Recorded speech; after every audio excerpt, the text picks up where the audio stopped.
If I had to sum up Secret Wars 2 in just one panel from this series, it would be from issue number 3 in Secret Wars. So just to set the stage for you, Beyonder is in the Avengers mansion and he's talking to their butler.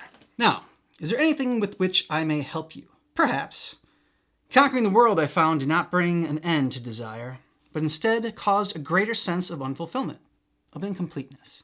Possessions and power do not bring fulfillment, but moments ago I enjoyed a most rewarding experience, the gratitude of another being. I would like to know more of this. It seems to explain the previously unaccountable behavior of ones such as the Avengers, who have greater power than most but do not use it to seek domination or acquire wealth. If that panel piqued your inner philosopher, then you should go ahead and pick up Secret Wars 2 and give it a read. So the first Secret Wars was amazing. It was the first big tie-in that Marvel ever did, the first big series that brought a bunch of different heroes from different comic series together, and it was phenomenal. It's fantastic. Secret Wars 2, not as great, but the tie-ins for this really save this comic book series. Okay, the first, it's 9 issues by its own. If you just want to collect the Secret Wars 2, the 9 issues, and not do the tie-ins, I would rate it like a C if it was just that. But the tie-ins bring it up to like a B, maybe a B+. Depends on the kind of comic books you like to read. The pros are that it brings up some good, like I said, philosophical questions, some good life questions about the meaning of life, the purpose of life, what drives us, what is the meaning of it all. Why do we do what we do? So the main thing is that the Beyonder is trying to figure out what desire is. He feels that desire is what drives humanity. It's what drives humans to do what they do.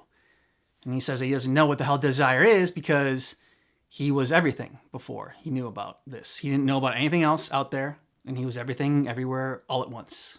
So he goes on this exploration to figure out about humanity, what drives humanity, what the greater purpose is, and what leads to fulfillment. As you saw in the comic, he talks to the Avengers. Spiderman plays a big part in this one. So I really enjoyed that. And that's kind of why I started collecting this, is because I wanted to collect all the tie-in series that Spider-Man was a part of. And Secret Wars 2 was one that I had a good lead on. I had about 20 issues, about half of it already. So then I just went ahead and finished it off. The one thing I was kind of disappointed in is the fact that while the Beyonder's talking about the fact that, he wants to know what this thing desire is called. He has no understanding of desire. He's never experienced desire. He wants to learn more about desire, what drives desire, what motivates desire. And so I'm thinking about this and I'm thinking, okay, he wants to know something. And wanting is another word for desiring.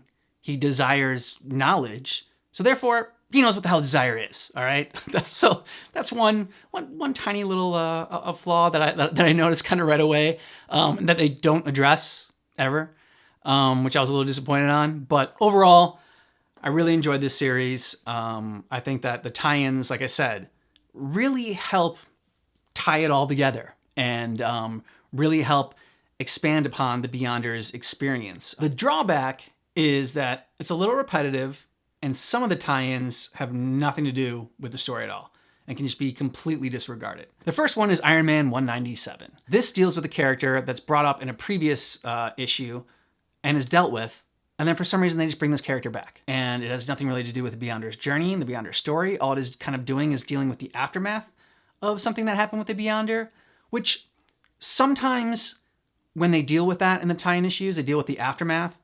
It's actually kind of interesting. Like in the Spider-Man issues, not just because I love Spider-Man, but they deal with the aftermath of the Beyonder making a building turn gold.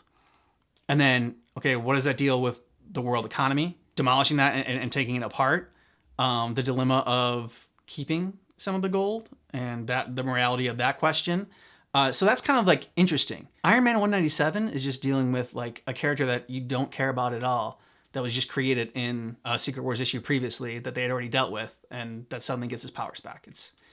Yeah, you can skip it. Fantastic Four 282. That's the next skip one. Most of the Fantastic Four tie-ins you can skip. I was really disappointed with this one. This one pissed me off maybe the most. There's another one coming later that pissed me off, I think, even more. There is one panel in this comic book that deals with the Beyonder.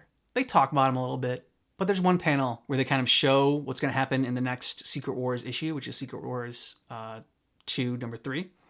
Secret Wars 2, number 3. Does that make sense? number 3 issue in the Secret Wars 2, 9-issue series. But you get that scene anyways in Secret Wars 2, number 3, so you can completely skip this issue. Other than that, it's completely worthless. Alpha Flight number 28. Now this one's probably the most misleading because it has the Beyonder on the actual cover.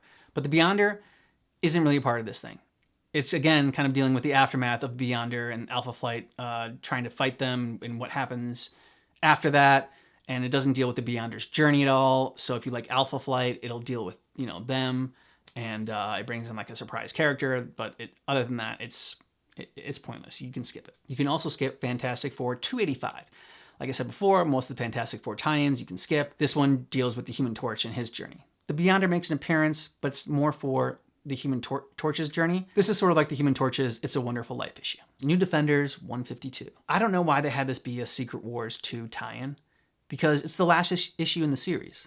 So already, it's got some kind of value to it, inherent value being in the last issue of a series, and people should want to pick it up. I don't know why you put the Secret Wars 2 tie-in in this one, because he shows up at the end, and all he does is like recruit Moondragon to like be part of his like acolytes, and okay, and then she doesn't appear in anything else.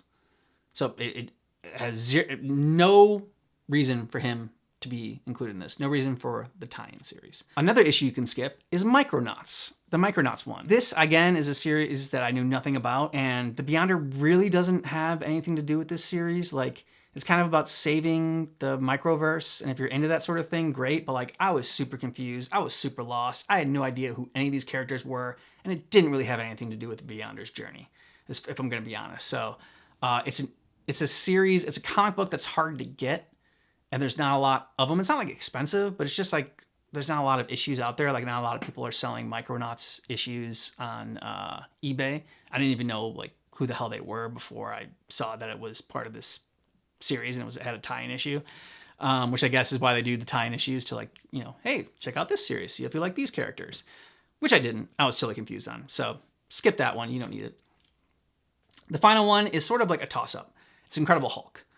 The Incredible Hulk one in this, you can skip because it doesn't really have to do with the Beyonder's journey, but I enjoyed reading it because it's a good recap of the Hulk's origin story. It goes into depth about the Hulk's origin story, and I don't know, I enjoyed that. I liked reading about that. And so if you want to learn more about the Hulk, this is a great issue to pick up. But you can also skip it if you're just concerned about the story and the theme and, getting the good through line for Secret Wars 2.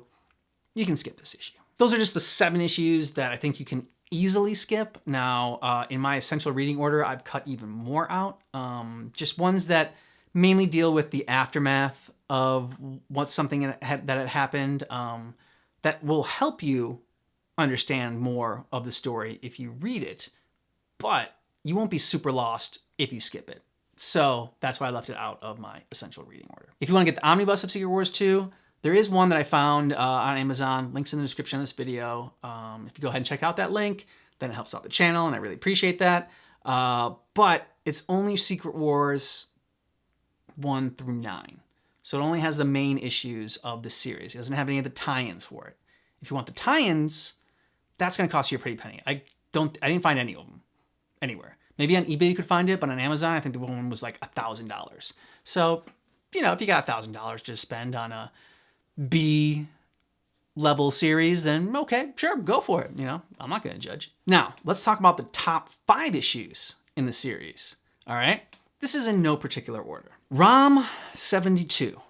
Now, I've never read an issue of ROM in my life. I had no idea what the hell this series was going to be about, but I thoroughly enjoyed it. So the fact that I know nothing about these characters, had no skin in the game, and really enjoyed this series, that just sold me on it being one of the top 5 issues in the Secret Wars 2 limited series crossover event. It deals with hero guilt, sort of being selfish and only caring about your own happiness. Once you reach that happiness, sort of feeling guilty that like you only pursued that, like you got everything you wanted, but like couldn't you have helped out somebody else? Like you feel guilty wishing for just what you want when so many other people need so many other things.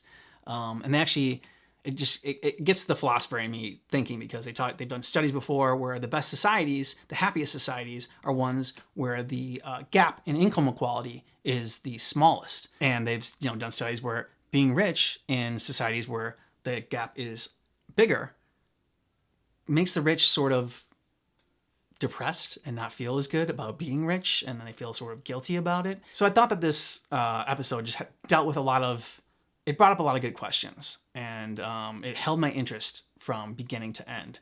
And for a series that I had no interest in at all in ROM, and this is the only issue that I own, and the only issue I'll probably ever own, I thought it was impressive. The second favorite issue is Doctor Strange number 74, just because of how crucial it is to the Beyonders story and the Beyonders journey, and him realizing that lesson that they talked about in ROM 72, keeping yourself up to the greater good, and that altruistic feeling that the best heroes showcase, and doing something not just for yourself but for the greater good. And so it's a really important issue, and I really enjoyed reading it again. Amazing Spider-Man 274 is number 3. Again, no particular order in my top 5 issues for this series. It's a great Spidey issue. All right, it's got the Mephisto and Beyonder making a bet. All of humanity, all of the universe is at stake in this bet. And who does he go and make the bet on? He makes a bet on Spider-Man, and Spider-Man's will to do the right thing no matter what. Number 4, my top 5, is Avengers 266. This is the last issue in the series. It's an epilogue, and I just think it's a great ending for the series. The ending's kind of anticlimactic in issue number 9. It kind of felt like they did this to sort of make the Beyonder not a problem that they have to deal with anymore, and to sort of like wrap up his story, but like it didn't seem fully satisfying. So I liked the epilogue for it. It deals with the Molecule Man and his power, and so I thought that dealing with the aftermath of everything that happened with the Beyonder was crucial and essential, and I enjoyed this issue. My 5th favorite issue in this series is Daredevil 223. I don't collect a lot of Daredevil. I only collect the tie-in series, the tie-in issues, but I thought this was a big moment for Daredevil. I don't want to spoil it, but there's a big moment for Daredevil that I think is huge. I was surprised you can get it for as cheap as you could for this comic, because it seems like this would be a key issue. I thought it was extremely fascinating, even being slightly interested in Daredevil and really loving the Daredevil series, to see Daredevil go on this journey in this issue was fascinating. And so I think it's definitely something it's not so much for the Beyonder as it is for Daredevil. So it's maybe not an essential one. You probably could skip it and be all right with it. But I still have it in my essentials, and it's in my top 5. So I would collect it. So in conclusion, if you have any interest in big philosophical ideas, and you want to read more about the Beyonder, and you want a good tie-in series that collects multiple issues, Secret Wars 2 might be for you. Like I said, the Omnibus, the link for that is down below in the description of this video. That'll get you Secret Wars issues number 1 through 9 in the limited series. And then you can go ahead and collect the tie-ins that I have down below in the description of this video as well. That'll be about 10 or 12 issues that you have to collect in addition to getting the Omnibus. Now, if you want to collect the whole series like I did, there's a link for that as well. It'll take you to comic book reading order. That's what I've used in order to get all the comic books that I need in a series, and so that was really good. Let me know if you've read the Secret Wars 2 issues, if you've read just the main series, the main limited series, if you've read the tie-ins, what your favorite issues are, if you have any interest in reading it now that you've checked out this review. Thanks so much for taking the time to learn more about why I collect comics.